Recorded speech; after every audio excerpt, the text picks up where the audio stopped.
28세 김소담 씨는 기초생활수급자로 월급 105만 원을 받고 있습니다. 부모님과 떨어져 혼자 살고 있어서 주거급여를 1인 가구로 신청했는데요. 담당 공무원이 전화를 걸어와서 월급이 105만 원이라고 하니 120만 원 이상이어야 신청 가능하다며 신청을 취소해버렸다고 합니다. 소득이 적어서 도움이 필요한 상황인데 오히려 소득이 높아야 받을 수 있다니 이게 대체 무슨 일일까요? 안녕하세요. 소소하지만 담백한 복지 이야기를 전해드리는 소담이입니다. 오늘은 30세 미만 미혼 자녀가 부모와 떨어져 살 때 주거급여를 별도로 받을 수 있는 조건과 근로소득 공제를 활용한 실질적인 계산법까지 알아보겠습니다. 많은 분들이 혼란스러워하시는 이 제도의 숨겨진 논리와 유리한 계산법을 파헤쳐보고 여러분의 상황에서는 어떻게 적용되는지 구체적으로 설명드릴게요. 좋아요와 구독 눌러주시면 감사하겠습니다. 먼저 기본 원리부터 설명드리겠습니다. 주거급여는 원칙적으로 가구 단위로 지급합니다.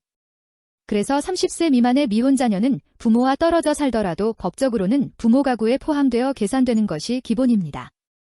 이는 국민기초생활보장법 시행령에 명시된 내용인데요. 세대별 주민등록표에 등재된 사람으로서 생계나 주거를 같이 하는 사람을 하나의 보장가구로 본다고 규정하고 있습니다.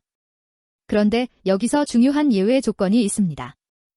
30세 미만 미혼 자녀가 부모와 주거를 달리하면서 독립적인 생계를 유지한다고 인정되는 경우에는 별도 가구로 분리하여 청년 주거급여 분리지급이 가능합니다. 그 조건 중 가장 핵심적인 것이 바로 기준 중위소득 50% 이상의 소득 활동을 하는 경우입니다.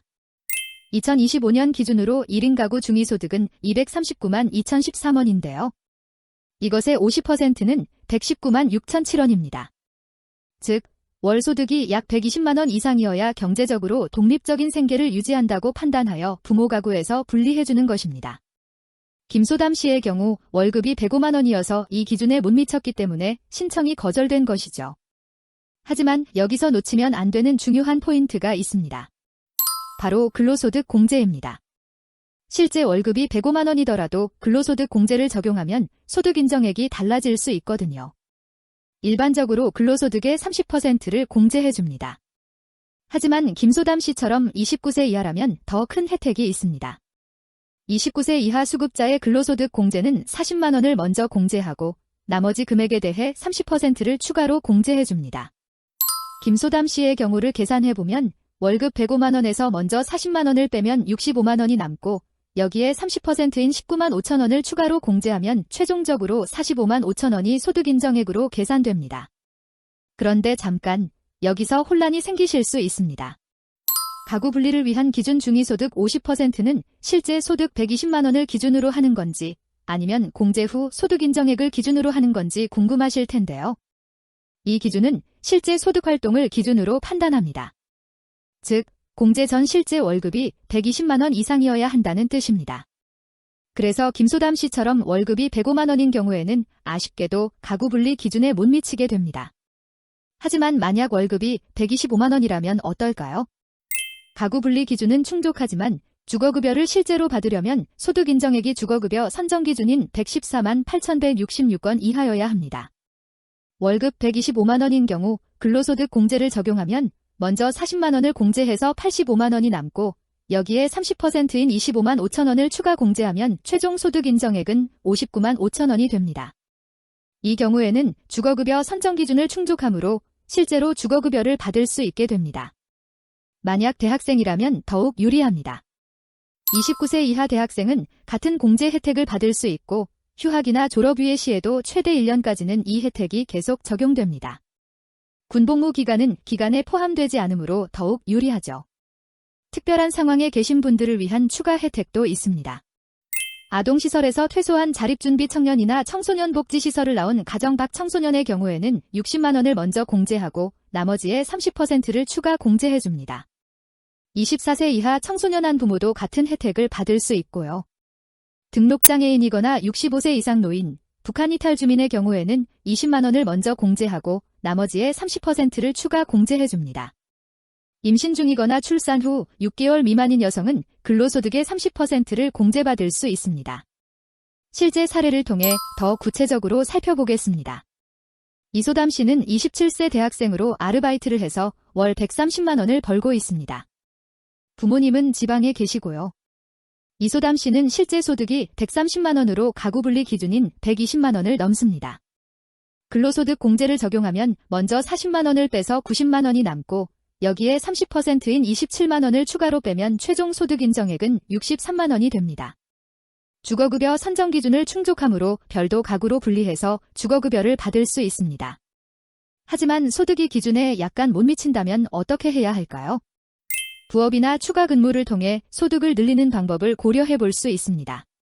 하지만 소득이 늘어나면 다른 급여에도 영향을 미칠 수 있으므로 전체적인 손익을 따져보는 것이 중요합니다. 또한 소득 외에 다른 조건에 해당하는지도 확인해 보시기 바랍니다. 자녀를 양육하고 있는 미혼 부모, 중증장애인으로 자립을 위해 분리거주하는 경우, 가정폭력 등의 특별한 사유가 있다면 소득 기준과 관계없이 별도 가구로 인정받을 수 있습니다. 신청 절차도 알아두시면 좋겠습니다. 청년 주거급여 분리지급은 부모가 거주하는 지역의 보장기관에 신청해야 합니다. 즉, 자녀가 서울에 살고 있더라도 부모가 부산에 거주한다면 부산의 구청이나 동주민센터에 신청해야 하는 것입니다. 여기서 한 가지 더 알아두실 점은 거주지 분리 기준입니다. 원칙적으로는 시군을 달리해야 하지만 동일 시군이라도 예외가 인정되는 경우가 있습니다. 대중교통으로 편도 90분이 넘게 걸리는 경우나 도농복합시에서 도시지역과 농촌지역으로 나뉘어 사는 경우에는 분리거주로 인정받을 수 있습니다.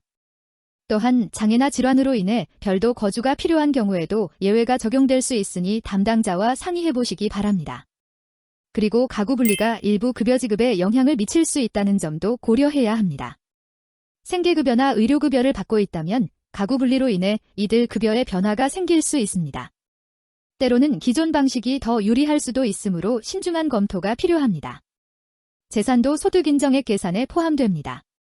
재산이 있다면 이를 소득으로 환산한 금액이 추가로 계산되므로 실제 월급은 기준을 충족하더라도 재산 때문에 탈락할 수 있습니다. 기본 재산의 공제가 있긴 하지만 지역에 따라 다르므로 자세한 계산이 필요합니다.